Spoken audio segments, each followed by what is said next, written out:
En premier, si le Canada est 100% de la production de légumes en serre, il y a 70% qui viennent de l'Ontario, versus 4% qui viennent du Québec. Au Canada, c'est surtout séparé tomates, poivrons, concombres. C'est surtout un petit peu de laitue aussi. Au Québec, par contre, il y a 70% que c'est de la tomate, et après ça, il y a 16% environ que c'est de la laitue.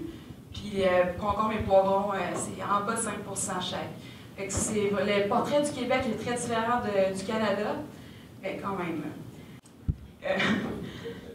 Beaucoup de personnes, trop de consommateurs pensent que les concombres ou les légumes, ils poussent emballés. Ça pousse dans des sacs, c'est emballé, c'est sur nos tablettes d'épicerie. Non, il y a beaucoup de travail qu'on fait avant que ça arrive sur vos tablettes, justement. Donc, on va passer vraiment, on va commencer à la base et on va continuer les étapes. C'est sûr qu'en ayant un toit, on n'a plus d'eau, de pluie naturelle, mais il y a quand même une possibilité de la récupérer. C'est ce qu'on fait. On récupère l'eau de la pluie, on peut avoir de l'eau du puits, donc on a toujours notre quantité d'eau. La plupart des producteurs aussi en serre, ils injectent du CO2 partout dans les serres, donc on a vraiment tous les besoins vitaux à leur optimum. On a le contrôle. Fait qu'on est en train de faire carrément un écosystème à nous dans notre serre. C'est un microclimat où toute la température, la luminosité, l'humidité, on a les paramètres qu'on veut. On peut mettre la quantité de CO2, la quantité d'engrais, la quantité d'eau. On peut même mettre des insectes auxiliaires. Ça, c'est des gentils insectes qui mangent les méchants insectes. Les variétés qu'on utilise en serre, c'est des variétés qui sont dites high-tech, donc qui sont indéterminées. Donc, ils vont produire des légumes jusqu'à temps qu'il y ait un besoin vital qui soit plus comblé. Pour l'entreposage et le transport, on parle toujours de concombres, poivrons, tomates, c'est la même catégorie, c'est surtout parce que ça voyage à la même température, dans le fond. On peut les mettre entre 12 et 15 degrés. Surtout le concombre, mettez-les pas en bas de 12 degrés. En tout cas, pas longtemps. Il va devenir translucide, il va devenir jaune, il sera pas beau. Du 15 décembre au 1er janvier, partout en Amérique du Nord, c'est comme ça.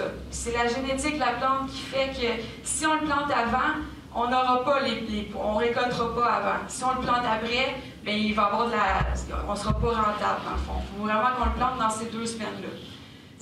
C'est comme ça, parce que comme qu'on voit, le poivron, ça lui prend 3 mois avant d'avoir le premier fruit de couleur. Donc nous, on plante à la mi-décembre. On a mi-décembre, janvier, février, mi-mars, que la plante est là. On met de la main-d'œuvre dessus pour la tutorer, pour faire toutes les étapes, la préparer. Et on récolte aucun fruit. Donc, tous les coûts énergétiques, vous pouvez comprendre que le poivron, c'est difficile. C'est pour ça qu'il y en a seulement 1% qui font ça au Québec. Avec les 2 hivers qu'on vient de passer dernièrement, on a entendu parler, souvent c'est pas le premier à t'en parler, c'est Savoura qui était le premier. Les coûts sont rendus énormes au niveau de l'énergie, justement. Est-ce que ça peut affecter, c'est sûr qu'au niveau du coût, à un moment donné, ça va affecter, mais est-ce que ça pourrait aller même jusqu'à nuire à l'industrie? Je ne sais pas jusqu'où je peux aller, là, parce que je voudrais partir au niveau politique, là.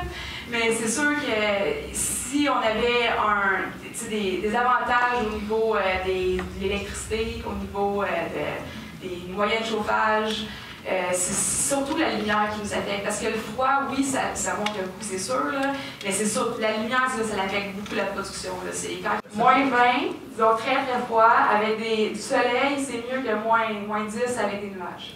C'est l'eau qui est attribuée il y a 5 km de tuyaux partout sur les 17 terrains de football que je vous montrais, là.